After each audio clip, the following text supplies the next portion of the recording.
Kalisa tulisinkana mu jjana nadengera kuba mukazi wange mwogera Kalisa tayogerwako wange kati mukyala we yabadde agamba nti babayiseemu Kalisa alowooza nti ndi mudda yakakola emirundi njagala ajja mwasa omutwe yufu Kalisa ize tasindika emisalizi ajja Kalisa mukuba ennyondo muttirewo mukuba ategeere tayonevako tu Kalisa mweba bakolera obubi Kalisa tuku 10 billion ne bazisharinga Museveni zampadde mbona muwabidde omusaga kakati if I created a suit a case for you nosasula billion 10 nkomawo kwere nimkwata Kalisa nimukwatako Kalisa kakati mumwali genzeeyo for you to go to Kalisa million mukaga gendo ziwenyoko mukabuli gendo ziwenyoko mukabuli gendo zimusanze mujjana akasajja akatayina magezi nade nkuba mukazi wange mutti omanyi babayita mutombuulira bintu ebyo nade na benyondo mwasa omutwe yensonga wache simu zo wazijjeko let me tell you mweche bakola obubi tekinensonga abanyankole babajoze tekinensonga ninkwita ninkugula ninkujoga ne kujoga ne bakujaga kati ngono omusajja Mayanja Museveni bwe bakutta akuwaje Mayanja alwanyisa abakagabana Nabakooba kandi empali yako bekalege empali I don't know what he is doing nzije ne Museveni Museveni tasobola kumpa mulimu nengukola ku bujozo obuli mu government yange minister MP Nabakooba musimbe MP ngali Mayanja nenko bempi nenkwatalizikira leta nengenda. You have to deal with these people with tough measures. Nti Nabakooba minister munno ate Mayanja talina 10 bwe bakola. Does Museveni give Mayanja budget? Ajina. Ambukolera Museveni tetujja mukolera. Bwokolera Museveni gwofa bwavu. Museveni ayagala omukolere bakutte apiriga ayina ki bakutta akwate million 10 aziwe family yo nedda nze nagaana mukolera bwerere. Okay, today is a very special edition. Nchitegedde bulungi mbadde njala baba joga. Museveni yampa billion 5 billion lwabogo nazikwata mbongende mufukamirire nali musi binyondo ni mwaso omuntu myaka 8 oyogera kati ozerera kati you are dangling money now after 8 years wangoba noteka omukwano gwo ne office ogiteka mu sente nenkwata kulwogo bali bampise ekyankwanzi nali ngera kutulika. I want to teach these people tekinesonga chinesonga when they bwe mama nokunie ku mutwe ne bakunyolako ne bakanyuka kasasiro ne bakusibanga embuzi watali sente okomewo demba kunieko ba ebyo sempija yabikola lwamira bali ya sente ne bakuba sempija ne bamuba kunzike babaziriye bokango bakola bulijjo okulya bokasente asente zama wako baba kuba mu New Vision I had to put the sempija kasi nekitwalo omutwe gwakyo ne body mensawa defense kigwagola ne mundu gwe. Journalism has failed. Why? Empapula z'amawulire amakampuni tegayina sente. Nkyobola abantu omusajja wa MTN ajja n'abagamba nti njagala kutunda shares kakati mumubuuze bukya MTN etunda shares yazinvesingawo mu Uganda zinza okubanga yafuna capital ye teyewoze mu banka sente ziri South Africa naye yakwata birango bya mitwalo 10 nawe amawulire gonna n'ababba ewange singa yali nnyoyo nali mulinzi omuzungu oyo mukuba ennyondo mutwe nanjola bowe MTN ate omuzungu nedda mzee binu kati okay now mzee binu ndikulayiniyo nti ensi weba ey'abaavu nga n'ababaka bamwe aba palamenti baavu ate temusigaza kantu temusigaza. That's the problem. Yeah. Nti singa muba katulabe amawulire ge Kenya tegalinga ka Uganda Daily Nation bwo mutu yesimu monitor tuliya their story kakati kamba bulizi olwaleero amawulire ga New Vision naga monitor kafulumiza omutwe gumu. Why they arrested Idiwe Mulago bonna baliko why lwakitoka Mulago boss arrested why bonna nga bakiyina naye nti oyinza okukitwala nti social media already ebadde egayina nti bamukutte kati inside story ya lwaki bamukutte gye bagaba bagiyina. Why didn't they tell us yesterday? Anti bamukutte eggulo. Anti nkugambye, why didn't they tell you a day before that he was going to be arrested? Bagula buguzi bonna bagula bugule bwe bagula akamonita bagula kano ono doni ayina omutwe gumulinga engoma. This is a problem they have. Scooping okufuna story before. Yes. Okay. Kakati gwe kankuleko oli wa monitor sijja kudda mu bintu ebyo. But what I'm telling you, banange manya nti wa sensitive. Monitor gireke. Yes, kanjireke. Nenze mbagamba. Tibi byonna biva mu poverty. In Kenya, bwe tuba tukola amawulire batugamba 40% of the newspaper space must be adverts. Osanga olupapula nga pukete nga tulimu ki kalango epapa yonna etayina kirango teba newspaper. Kubanga there is no newspaper that depends on saturation levels. Mu Uganda tetulina mba subscribers. Mu Uganda abantu bagula kulu lufulumye. Kakati when you print 30,000 copies, you distribute them to agents. They don't pay you money tomorrow. And you cannot go tingende manje egindi n'egindi. To start a newspaper, we know when a ferry of vehicles. We know when never agents ababu. Uganda yonna. Yes, yovolaba. Tosanga agent wa monitor.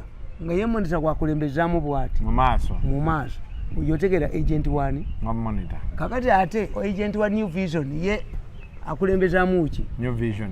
Kakati osanga obuzava yabeera munda. Tali attractive. Mulimu essajja lyoli kaaba bukabi bweri. Olimanya eriwandika nga likaaba bweri. Obwono bulirire ku mutwe. N'ekifaananyi kyo ekyogenda okuteeka mu sitole eyo nga nakyo kikaaba. Kakati abamulaba kati mukazi wamulaba nga ali physical. N'ekifaananyi ekiri computerized liwaagire likaaba litisojjoyo kati olwaleero liwandiise ligambye mbu Kampala esobola okubeerawo nga terina taxi park. Do you know what it means? Kampala okubeerawo nga terina taxi park twakirowoozaako likaaba liti libambiriwa likaaba naye if a processed computerized photo looks like this abakulaba nga oli mulamu mukazi wayina ekizibu okulaba omusajja afaana kuba ne computer a beautifying olunaku olwaleero libeera liti muzibino kabadde nsaba liwandiise gankunyonya liwandiise mbu is an opportunity to have a taxi Kampala without a taxi park. Let me tell you, do you know what it means? Oyo musiru akolera babbaasi. Kampala without a taxi park is possible. But what do? It means that you are not avoiding stages. Buses also have stages. 2, in absence of stages, kubanga nga bwafaanana mu face, kakati weewuunye bigwa ateeka mu kayu. Olaba ye nnyini afaanana bw'ati computerized photo ng'afaanana bw'ati. Ideas yalowooza mugezi. Bw'oba tolina taxi park, it is done. Ne Kenya, you can tell you Nairobi ayinza okuba talina taxi park. But what does it mean? It means that a taxi vehicle eyina luutu. Luutu gy'oteeka waggulu nti okwata Jinja Road n'okwata Nakawa ezigenda Jinja nezigenda naye n'okwata Ntinda n'oweetoolola n'okomawo.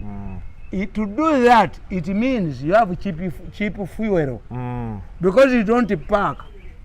Why do we park our taxis in parks? Is because they must live with the passengers. Kitegedde nti osanga omusajja yazze okukola special ng'emmotoka epankinze tavuga buvuzi kujja muyitira ku petrol station. Yes, wacha taxi bikiseera bayitira ku petrol station. Why? Sente tayina bayinza n'omuwola. Bayinza n'obalimba ne babagamba nga batuuse ku petrol station ne babalimba. Bannanga aba sente nnene. Era bwe balinga bagamba. It means that man has no money to buy fuel. Kati logic nkitegedde. Kati ono omusiru netwerie ate n'ekyo oyo ajja asiga ekifaananyi ng'asiga ekisige kuba kamera temukwata feti alina feesi mbi oba yambizi muzeeyi mirundi tusoge mbadde njagala tugende ku mulamu naye bali omulabyeko ani gwogamba ow'obuzaava yaani ati simumanyi linnya omubi ennyo n'ekifaananyi kye likaaba libeera litinga likaaba oba mu buto lyali lifaanana litya ani gwagamba gwogenda omusome mu obuzaava. Now tuli mu March mwezi gw'abakyala tugenda kuba turunninga stories okutandika n'enkya kano njagadde kayisa nga tunagenda ku discussion yaffe ya leero. This whole month twagala okubeera nga turunninga stories z'abakyala abali eyo abalina ekyenjawulo kye bakoze. Kuno ne twagala kugenda ku kadaaga simayaani ani waliwo omukyala ng'ali eyo asobodde olabirira abaana be waliwo omulala asobodde okuyamba kugamba ebyenjawulo women twagala kucelebrating abakyala ekiri unique yes ogenda kuleeta nti yeebaka n'abasajja 10 olunaku oba anywa enguuli ekyupa oyo naye nanti kati obuzibu bw'oyo abeera ate tagenda ku inspiringa bawala balala so when you have those stories enamba eyo eri wansi awo giweerezeko whatsapp oŋŋambe nti Kasuku nina omukyala ali bwati ne bwati nsobola okujjaawo n'otukiriza ne tukolako interview naye ensi endala nesobola okubeera ng'emulaba. Nze ebintu bya Uganda byonna biri fake. When you see now during Obote the successful people were coming from northern Uganda. Today when you see these people who talk about progress and what they are Westerners, which means these are artificial people. Nti President Museveni wetwajjira nga tava wa mukyala Kizza yasulako ne cabinet nakitwale wa mukyala Kizza. What happened to mukyala Kizza? Mukyala Kizza yani Masaka nasomesanga bwalimanga bwakola kinga bwa I used to laugh. Buli president yagenda nga wa mukyala Kizza nakwata cabinet nakwata I used to laugh. Mukyala Kizza yalina ekintu kimu yali agenze n'asoma e Denmark ne bbaawe bwebaakwatira Masaka nga nenunda akabizi kamulabisi tomuyukosiya waabwe tomumbulira. If you go to Western Uganda you may think that you are in Europe. The farms nebuuza buli nannyini farm akola mu gavumenti amwe cattle keeper myself kyova olaba nti bo bakola kalantini balwamira babente z'abannaabwe fe abalunzi kalantini bazigule sente entono ne basula si kikubo. If nobody agriculture is not profitable tewali muntu yenna ayimiridde ku kulunda nte n'amata nazisustaininga. This is why abali mu buyinza kati olwaleero ne bavaamu faamu z'omwankole zonna ziggwawo. Farming is subsidized. They are subsidizing farming because they are in government. Kati nze mu Uganda okuvaayo ombuulira ebyo I cannot accept this. Katwaka tukyaze bakazi bakoze kyanjawulo balimba. These are liars. Ate twagala bano gwe bw'ogamba twagala bano abali ku small scale waliwo omukyala ali kireeyo afumba mbizi asika mbizi n'agifunamu sente z'asobola okulyako buli wakulya naye bano bonna n'okulaba era bonna amanya gaki Western buli asucceeding. That's artificial. It's artificial. Very artificial. Ogambye basooka bave mu gavumenti olabe. Yes olabe.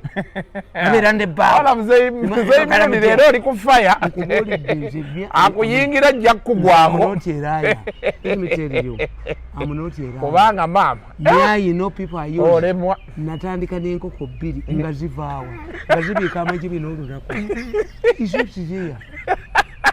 Ebintu byonna wabula okyogeddeko ze nange ebyo nabigoba oli ku TV balagooli atunda bino obucraft mbukwaweeredde omwana paka ku university n'azimba ennyumba kati baba Western bokka bwe bati kubanga babba baabwe babaleeta you have access tekiriyo teryakubuulira bannaye ekintu ekyo kigenda kusigala nga kigenda mu maaso tugenda runninga stories wano kubuulidde mulimba bantu nti mukyala gundi mbadde nkubuulira mukyala Kizza.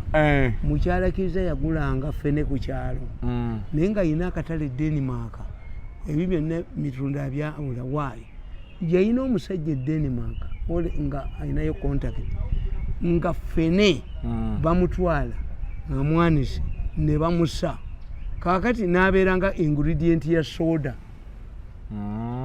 eringa inaki market Museveni bwe yajjana yatugaa nti muleete ebisaanyi sirik ng'ali luddawo Museveni agamba abantu entangawuzi ab'ebutambala ne bazirima ziriwa akwatayo omuntu omu n'amufera n'amufera n'amulimba ono musuubuzi wa ababuulire you come and tell these people ye bamufeze naddira n'obufere bwe bamufezeemu naddira ekifere n'akitwala ebutambala ne kibalimba akatale k'entangawuzi. This is why we are not moving. Naye kino nnyo Museveni kyakola Museveni baba tali shuwa ku kintu akugamba jangu onnyonnyola abantu ye ne akyejjamu buli womulala agambye please come and explain yaba akivuddemu buli mukyala kiza yafa mukyala kiza akyaliyo. Yes, why does it go there? Ekyokubiri nti ono mwana w'ere yantonde tewamulaba aliwa yeetemera obutunda bwe na Museveni amuwe ssente kozi nga gyava ntirwaba ogugyava ne bategeera nti obutunda yabwetemedde tebamuwa ssente natandika n'enkoko 10 tewatandika nakoko tika kulimba bantu tatandika nankoko 2 nga wano kananasani bamuwa ebyalaani 4,000 n'awereeta abaana 4,000 agowa nga Museveni yabasasula. Where is the factory yiko wapi? Ebyo bya bulimba enkoko 10 ozigobye tebiriyo natandika n'akabizi kamu mukikube emimwa ng'akabizi kamu otandika nako nga kalyaki These are the people we mislead the people. Banaye mabulireko olunaku lwaleero mbadde njagala Mzee Minuni tugende ku mulama gw'olunaku olwaleero. Olunaku olwaleero Mzee Minuni twagala otuzeeyo back in history. Olutalo lwa Russia ne Ukraine luyinda. Putin yasibyelo. Bamukoze buli kika kya sanction naki? Putin mutoyire kyadduka nange yalidde esabwe. Yalidde esabwe. Yalidde ekivubuto. Abakola mu toilet ya Putin be bamuwulira. Naye asigala alumba. Ego batulaze abamajje abayingira Kiev kumpi omutwalo mulamba. Don't you, I can predict it. That man will die like Hitler. Will be killed by his own army. And Putin will be killed, will be assassinated by his people. Yasinga Miloseviki. Omenye sejja. Miloseviki yani. Hitler, yes. Yes, rather okay. He or you Putin yakadiye. The moment you become old, you start miscalculating wars. Napoleon yatwala abasirikali bameka on the Russian mission emitwalo 6 the largest army. Hitler invaded Russia. What happened? Jebamukubira ono yowe Putin mubafu mubala. It's only African leaders who are excited. Don't joke with those Europeans. And you see ebyo bya bulimba if Ukraine is falling ate bana baweerezayo emizinga missiles ba Germany bagiwa baki? Me I know Putin has gone. Naye Putin alina technology w'amaanyi twalabako lumu ku Ukraine bageza kukuba ennyonyize nga zikola kukozi neba n'omwana oyo Putin tasobola bali basajja ayina ki? Abasajja ki? Bali kasita omuntu akwata economy. Putin tasobola. Nanti ebintu bye byonna yabifunidde solution. Let me tell you, Europe is not seeing Hitler for the first time. This is a Hitler in the making. And even nsasira nnyo Africa kyobulaba Kenya erina abategeevu. He condemned Russia. Why? If we have this problem, this issue of invading small countries, are we going to survive? When we banatulumba. Kenya ya condemns why? Kenya is at war with Somalia. Somalia claims its territories. Kenya is at war with, remembers, the memories. Nti Amini yagamba nti Uganda yali ekoma Naivasha. It's only you in Uganda who don't think far. Nti Western Nile yajja mu Uganda mu 1994. We have been constant claims and counter claims by Southern Sudan on our territory. So if we encourage this, that's where for us we don't mere kufa tumbulira do I get obanga na bano benyine mbakuba kakati nze kankubuulira tulina kye tuyita short term and long term. You can rape a woman and impregnate her, but you can only do it in Uganda. But in countries where they stress, they fight a crime, you will be arrested. The wrong arm of the law will catch up with you. It's only in Uganda where we have the short arm of the law. Uganda has the short arm of the law. In many countries, it's the wrong arm of the law. You cannot commit a crime and go with it. Wano nalabye mukwano gwo Muhoza agamba the majority of mankind that are non-white abaddugavu abasinga support Russia in Ukraine. Putin is absolutely right. When USSR packed nuclear armed missiles in Cuba in 1962, the West was ready to blow up the world over it. Now when NATO does the same, they expect Russia to do differently. Anti kankubuulire Yorutalo yaluwagira. Anti yaluwagira lwaje. Who is funding Uganda? Where do they buy weapons? Kubanga nze bwe mba nkola analysis ku kintu manya nti why should I support? Nti the Africans are vulnerable because of propaganda. In Africa, for batugamba mu propaganda, the first victim of a war is what? How do you expect the commander of NATO of land forces in Uganda, when you look at Uganda's arsenal, emundu zetuyina ne tanka zawa the Russia? Yes. Era when Museveni came to power, which country did he visit first? Yasoka gendawa. Yasoka North Korea. Nga yakajja bati mbuyinza. Why? North Korea was supplying weapons to Obote's army. North Korea was supplying weapons on what?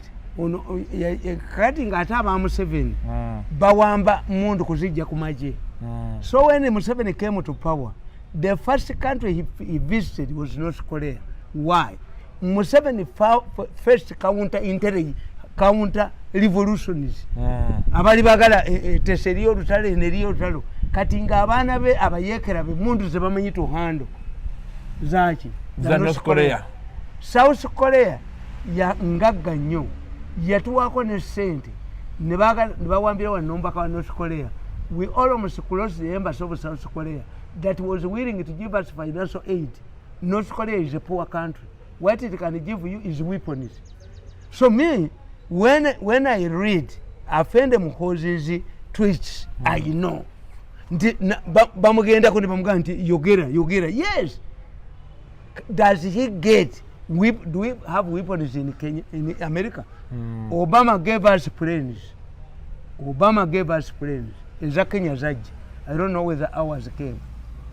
You see, when the Americans are putting Uganda under pressure over human rights, the Africans believe nti Russia can use its veto.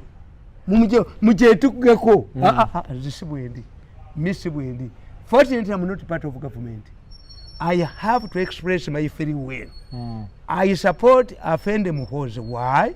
It will be a betrayal to support America when your arsenal, the suppliers, the trainers, the people who have sustained you, kubanga Putin nebe bali mu lukiko lwa gundi bagita batya erimu the BRICS. Enyonyi za Putin zali Entebbe. Wano. Yes, it tells you any Ugandan government that is facing a trouble from the West goes to Russia. Amin died as a Russian ally. Amin refused. Amin got a Russian envoy who told him, if you want us to save you from the defeat by Tanzanian soldiers, create a big monument for Lenin. Allow a communist party in Uganda. Amin called his high command and he told them, the Russians are telling us because Somalia went to war with Ethiopia and Somalia was remaining with a few miles to enter Addis Ababa until the Russians intervened, pulling military tanks with helicopters. So, African countries, when they are in trouble, gundi Raila Odinga, Jaramogi Odinga, abarasha bamukolera factory, bamukolera eddwaliro e Kisumu. Bwe yali aligulawo Kinyatta n'abaga nti luuko mu Africa mu kifo ky'okukolagana n'omukazi kolagana n'omusajja Kinyatta bamukubirayo. So the Russians, when you see an African leader or a country going to the Russians, it means would you say, would my brother Muhoozi have made such a statement the time when we are with the close ties with the Americans? We have hosted 2 American presidents, 2 popes. Tell me how many Russian presidents have we hosted? Omusajja wano eyali aleese abalasha abakomyawo yali ani? Yali Kyeye. Bamulemesa obbalaba ne bamutta. Abalasha bajja wano Kyeye yasoma no yali president wa Russia gubakyenjega ne Putin. So to me, Medvedev. Yes, I can understand you. For us, we are trained as a propagandist. I first look what the motive. Now, when I read the story, today wali mzee Russia ne Ukraine. Yes. Obuzibu buvaawa. Agambye, what this man, what my brother Muhoozi is saying, has a point. Nti afende nti in 1964, the Russians wanted to station nuclear weapons on Cuba, and the American protested. There are 2 issues there. One, was Cuba a democratic country? Ukraine is a democratic country. This is a difference. Did the Cubans carry out a referendum on this? In 1964 Fidel Castro yali ajja baali bakyali mu Fulgence, yani Fulgence yo ekyakola bwe kiti. Kennedy in 1964 yagenda n'akyalya Germany. He attracted 40,000 people ne bagenda ku Berlin Wall. N'abagamba mbakunge tukimenye uniting Germany. Mbakunge tukimenye. Kennedy was a populist. And this is the war ended in 45. He's talking in 1964 when countries were healing the wounds of the Second World War. Many people saw him as a madman who wanted to provoke a Third World War. The helicopters were hovering over the Russian side. Nagamba, when I come next time, tujja kimenya. Berlin Wall. Yeah. Kakati, there are what many people don't know. Ebireetera ensi oba abantu okulwanagana biba bitono. Kati nze ne tumwebaze tetwagalana. Ayise tumwebaze when he was a pauper. Nze tumwebaze simulina respect gye muwa. Whenever I look at tumwebaze ndaba akasajja akajja kawunya oluwumu. Sina respect gye muwa. Ayogerera mumu. And me, I don't respect thieves. I have no respect for tumwebaze. Tekigenda kubeerayo mu nsi. Gakati nkubuulira nti Kennedy, the Russians were the first to arrive in Berlin. So when they arrived in Berlin, is alleged they collected abagezi bonna abali abahitira. Hitler yali atandise research ey'okutwala ebizungirizi ku mwezi. Bonna ne babatwala. Gundi abalasha ne babatwala. Kati 1964, 3 things happened between the Soviet Union. Abalasha batwala ekizungirizi ku mwezi ne kikoma mu bbanga. Ne bagamba nti embwa ye yakigendeddemu. Ne bakwata ekibwa ekito ne bakitonera Kennedy. Ti embwa yaffe eyabuukidde mu kizungirizi eyakoze. Why? The issue was communism and capitalism. Many African leaders were excited about communism. Why? Short-sightedness. They thought they were saying, look, Capitalism took 100 years to evolve in Europe. But look what this Soviet Union, within a very short time, to 1917, is now a superpower. Without saying a superpower in what? A superpower in weapons, a superpower in production, which superpower can be threatened by. Why do we only hear? Why only hear? Somebody brought a question. Mugamba nti bapasita bali olusiyaga. Lwaki tetufuna yali bapasita lusiyaga? Which superpower can feel sanctions imposed by another superpower? When myself I can avoid this powerful group, the mafia fellowship of who is we in Uganda, except Museveni and Muhoozi. Nembera we myaka 8. Which country can succumb a superpower to succumb to sanctions? This is where the problem is. Is it how, if you want to get money, why don't you go to Russia? Why do you go to Russia for weapons? When it comes to money, you go to IMF and World Bank. So for me, that's my problem. When I'm listening, this is why I have survived for many years. I can disagree with my friend on the matter when we argue on others. Because me, I'm not really good. You respect me because I have my brain. Kakati nitikubulia negamba. Nti crisis yankaga mwena. Afende because he's talking about has 2-3 factors. Look what the world at that time. China, Japan had covered a part of China. Nibaba gezake ebyokulwanyisa kizigine ya peace. Nibaba goba mu League of Nations. Ni Japan. Japan yali yazanyira ku China. In 1848, the Anglo-Chinese Opium War. Aba China, abangeza banywesa aba China enjagalwa mpaka. Yes, tumayina kye basobola kugula. The Chinese developed gunpowder, but the British turned it into bullets. Nibabanywesa, so we are subdued. Kakati ensi tugitunuulira at that time nti yali ya kivandulo. Era bw'oba osoma United Nations tukugamba tuyina the Congress system in Europe that maintained Europe for 100 years. From the Congress system we move twatandika na Westphalian agreement. The Westphalian agreement defined a state. The state must have a boundary, must have a government, must control its territory. See, failure to have this, then you are no longer state. Kakati atafene Muhoozi ekibi kyayina tikakati is being judged. If people believe that you can be a leader in the future, mulimu ebintu byoleka. Waliwo omusajja bamuyita Kerry yali muvubuka muto n'agenda mu Congress ya America n'ayogera buli kintu kyonna nga avumirira ebisiyaga avumirira kyavumirira. Kerry yesimba ku bwa president nga akyuse yagwa mu kalumu America. John Kerry. Yes, who are you?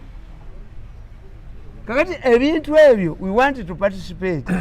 In many cases I live mulimu byendeka ninga nti ekintu kino will be caught up in the future. Uhuru gundi Kibaki yabonera watono.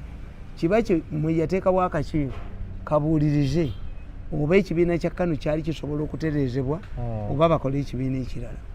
Kibaki nga chairman waako vice president. Kibaki yagamba nti Kibaki yagenda n'agamba nti those who believe that they can remove KANU from power, they are like a person who is using a razor blade to cut down a mugume tree. A mugume tree is a mahogany. KANU will rule for 100 years. What happened? What happened? KANU yamala neyiika. Anti yamugoba ate n'akola ekibiina bakimujjukizanga. Wagamba ki? KANU will live for 100 years. Yes. Nabagamba nti n'omuntu wano gwe mmanyi mu Uganda mu kinaana yagamba ti Museveni okufuga eggwanga lino nze nfumbirwa embwa. Mwamaliriza ali mu government. Yes, ng'asaafinze mu government ya Museveni. Because in the politics there is nobody who is tall enough to see the future. Now, Museveni njaga tudde wali, what is the problem between Russia and Ukraine? Tusigaza eddakiika nga 10 zokka. Let me tell you. Ekintu kyangu nnyo. The Soviet Union collapsed. And when the Soviet Union collapsed, the people, the former states 14, why did the Soviet Union with the 14 countries collapse when America with the 54 states take collapsing? What is it? 2, these countries carried out a referendum. Yes. Nebaga twefuge. Russian Federation. Negwao in Russian Federation. They had nothing to pay. Bajoga nga abantu abalasha nga bajoga official language Russia buli kimu kyonna. What will happen is today singa tuwulira nti abasajja b'obote bakomawo oba abajasi b'amini bakomawo. This is the arrogance of Putin. The people of Ukraine decided to get out of the Russian Federation on their own. Nga tebalaba kibafunamu. Why is it that there is no state in America which wants okuvaamu? Mu America. Nga gwe within 70 years you had collapsed. Nga tolina kyolagawo. Why? Why is it that the British has maintained the Commonwealth? Tuyina bitujifunamu. Waliwo abangize bibakola ki?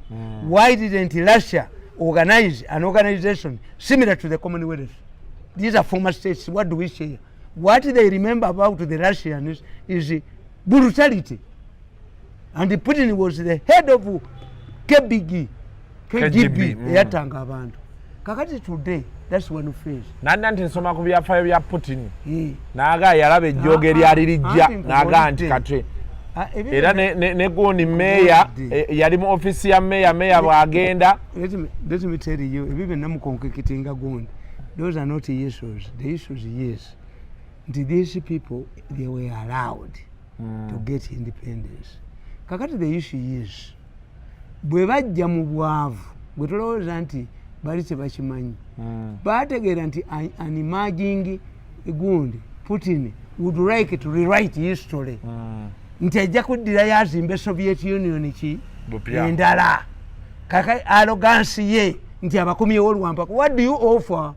What do you offer to these people? You poor, you don't have money. Putin alumba Ukraine because ayagala ayagala zeyo Soviet. They will hit him.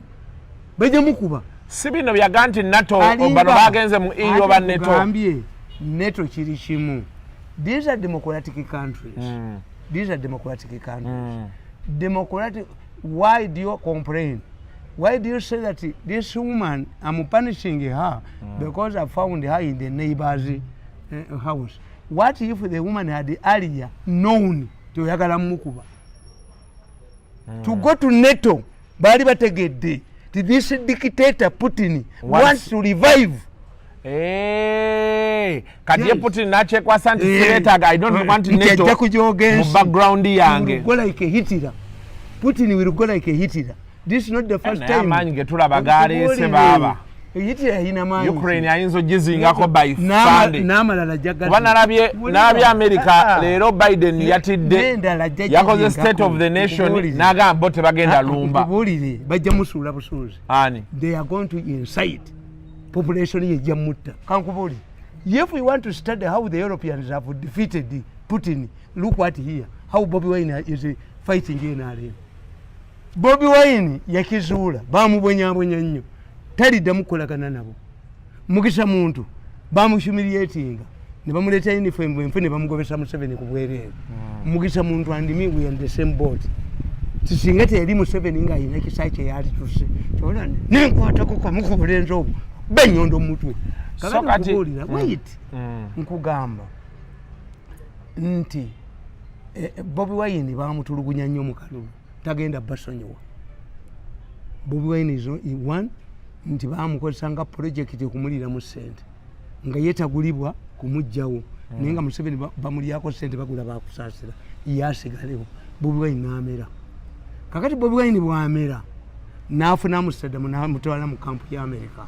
America was looking for such a people, younger people abasobola dislodge the American influence, going to Chinese influence.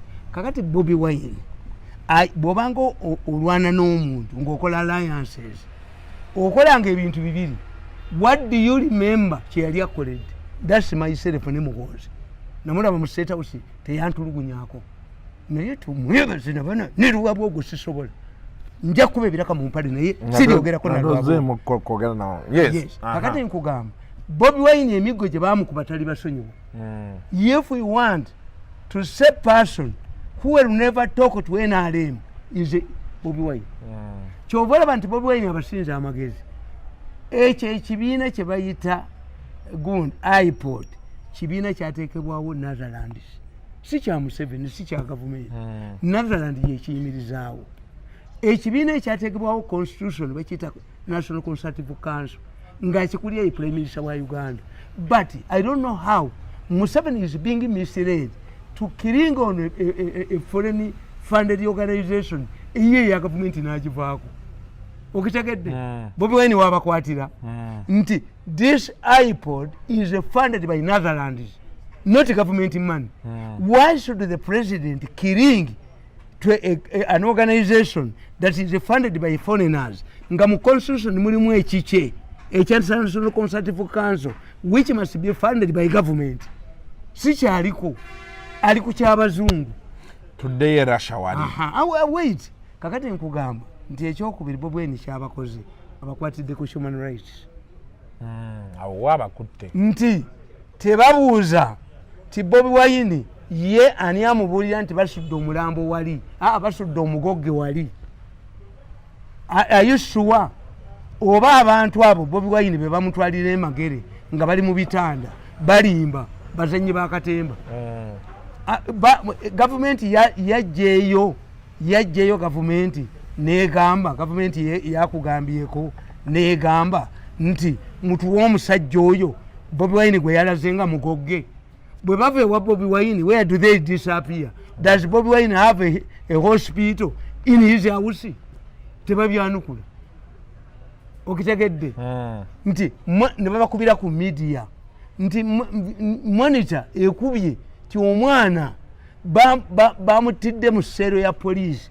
The other day Gasumba yabadde anyigiriza omuvubuka bamusibe tiyadda girlfriend we. Ono gundi mutabani wa Kaka tiyatta girlfriend we. Ekitegeeza students can commit crimes. Has the government yadde nanga ali mu kibuga muno avuddeyo kunoonyereza kweyo keesi? Je nkugambye nti monitor ebadde bagamba ti omusajja mwamusibira emyaka 22 naye ng'omusajja gwemusibira emyaka 22 mubajjiddeyo tibamukwata kutta bantu ye ne bamukweka fayiro n'etajja kubanga kyali kitegeeza nti katulamu bajje bajja muvuna n'okutta abantu babika bisatu fayiro ne bagikweka tuherepu yimu kati avaayo. Why? Kalana bana abasajja bwe bali nti Russia bagisibye natti mwe temukimanyi. Why does natti mean nti Russia bagijje mu banking system? Russia tugiyita Russia yesinga ina amafuta. Yes. Eyina cement. Energy. Eyina energy. Gundi bagitala gas. Yes. Gas abasajja babazungu tobazanyirako. Gas Bahrain goroza yali balijwadde okuhostinga World Cup. Kata balijwadde okutendeka. Kata eyina gas omuyitirivu ennyo and they are completing the pipeline to Europe. To chase away the Russians. Abazungu tebalinga mmwe. Abazungu Putin bamubala. Kati bamubala alina byakulwanyisa ki? First World War yatandika 1911 yagwa mmeka? 1914. 18. 16. Second World War yatandika 1939 yagwa 45. Nga babala Hitler. I can predict my man. Putin would be assassinated by his own people. Abalasa tekyabazaayo. Abazungu basooka ne bakulagako. Kakati kankubuulire. Kandi ho yategeererawo the implications of a travel ban. Kandi ho tasobola kufuna musaala mu banking system. Mu Swift eno. Anti aliko ki? Sanctions. Kati akasente akafuna cash. Two, okumutwala Sudan bali bamuse. The US agents would pounce on him. Kakati boma nabali mu Uganda bagamba. If we have been facing America pressure, when America is diverted to Ukraine wotuona abantu bamwe nabalabye nga bagamba nti tuwandike egundi concept paper tukiwe president tekiriyo mutule butuzi mwe mwennyini mubale Museveni ensi yakoma ddi omwagala. Museveni oli ayaka yakoma 96. Ebintu bye byali akoze byonna baana kusomera bwerere kukola kiddembe biki ne mubiyingiramu. Gurupu eno eyalwabwogo ye yayingira mu bintu muno. Whether Russian support or not, let me tell you. Kwagamba goboboy banyabonya mukazi wo. Bwaba talina mukwanye tagenda. Yete yetamwa. Kubanga bo balowooza abantu mu Africa balowooza ti when the Russians emerge ekyo kyennyini kyekibalemi. China omukulembeze waayo yafuuka dictator talondebwa. Is a life president.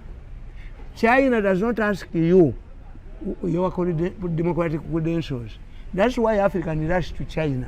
Naye China kyebakoze mukitegedde ensi bazitutte ebisawo babitutte. Omusawo abanga omulika nakuwenyeza abaana. European countries and American countries demand one thing, democratic credentials. So that obufuzi bukyuka ebintu ebipya bijja omuntu obeerawo ng'omanyi nti bino mbirekawo. Ono omukyayina agamba kuba mukazi wo nga bw'oyagala. Yes, naye nga bw'omutta gavumenti ekwata n'abantu b'ekyalo bakuba. You go to China, get fake dams ez'amasannyalaze, mugyeyo entindo ezitakola.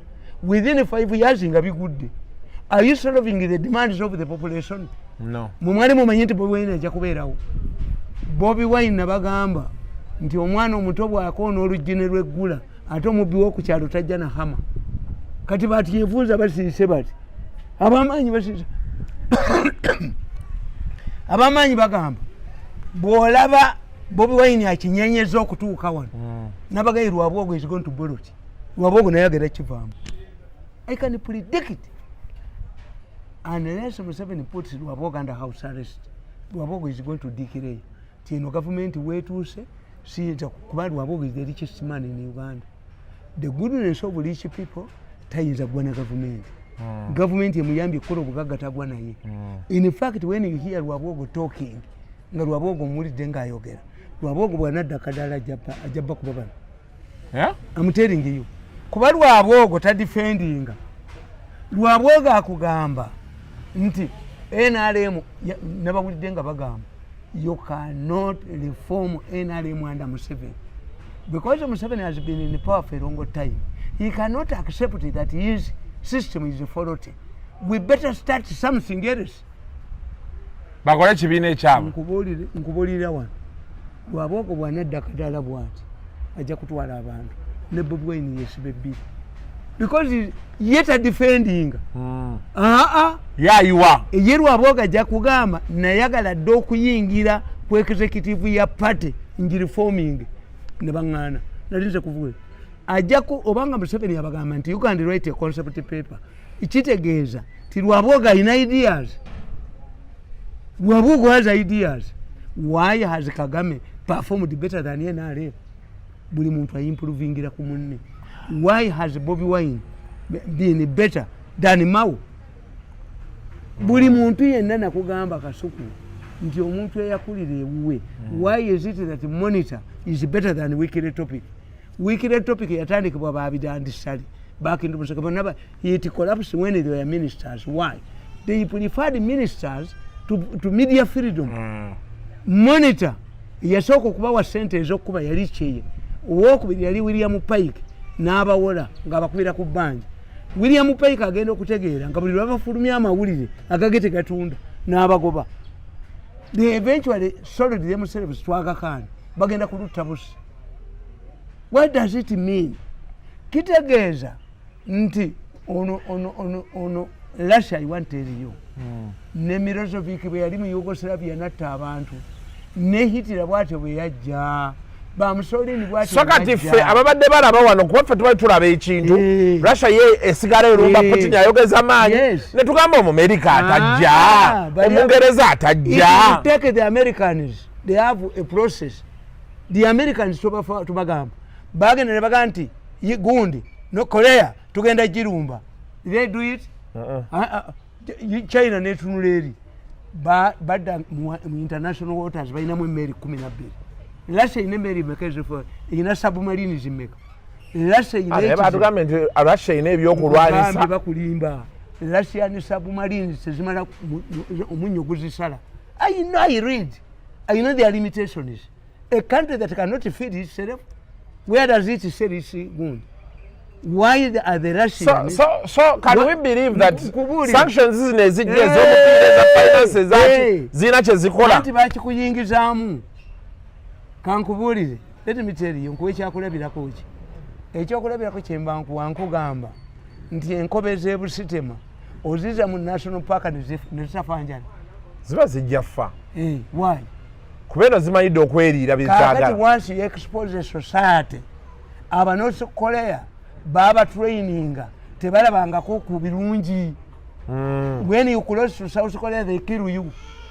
Era bakugamba nti bambega ba North Korea bali bagenze South Korea baba labira ku ngatto ngewaabwe zabadda ku mulembe. Lwaki abakazi ababadde abalungi nga balina amaka agateredde bwe bajja mu parliament bonoonekerayo? One, the money issue is solved. The woman kadi yetuusako akasente ke. Abakazi omukazi buli lwatandika okugaggawala muveeko. I can go home. Ne mama gundi aliwo. Yevugidde emmotoka yataddemu amafuta n'akola ki? Nga takusabye. Naye omukazi talina kyakwegulyaako. Omukazi akuga asaba ennaku nnya. Mwami ku lw'omukaaga olujjajja agendako ewaffe mu kyalo. Why? Sente gw'ogenda ozikola ki? Okuzimuwa. Ono ateekamu mafuta ge. Ne yeegendera. Where are you? Hey, I'm in Masaka. Wait until you inform me. Chicho natutte. Hey. Okankubye. Yes. I'm telling you. Akubuuza atya? Chicho natutte. Nokakkana. No. Kwanze mbagamba. Nti linform me. Naye kiba kibi nnyo okusanga omulambo gwo nga bugudde. Bakubuuza Mr. Mirundi. Did you report the missing of your wife? No. She normally travels. I saw to that she had gone as usual. As usual. Is it the woman? Mr. Mirundi, can you convince anybody? So, Mr. Mirundi, how long will it take? How long is it going to take for Putin to fall? Putin can swallow many countries like Hitler did. But I can tell you, in the next 5 years, the Russian Federation will be no more, and this man will be assassinated or he will disappear like Hitler. Wait, in 5 years. Yeah? All whatever he's doing is being trapped into a goon. America, Vietnam teyagikuba.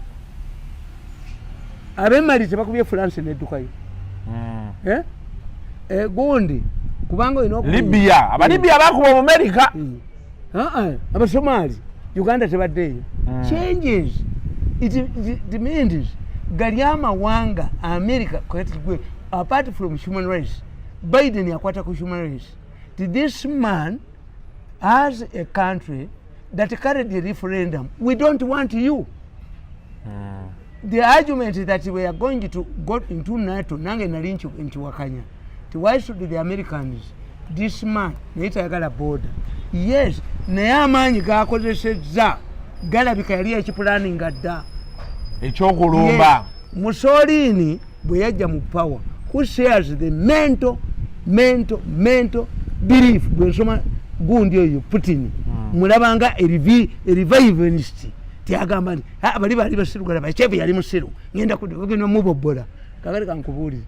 When Mussolini took power in Italy, he said it cannot remain in history books that an African country defeated the European power. Kubango inokumanya ti Menelik yali akubya Abayitali. Ethiopia. At the War of Adowa ya Pogba ne bagenda.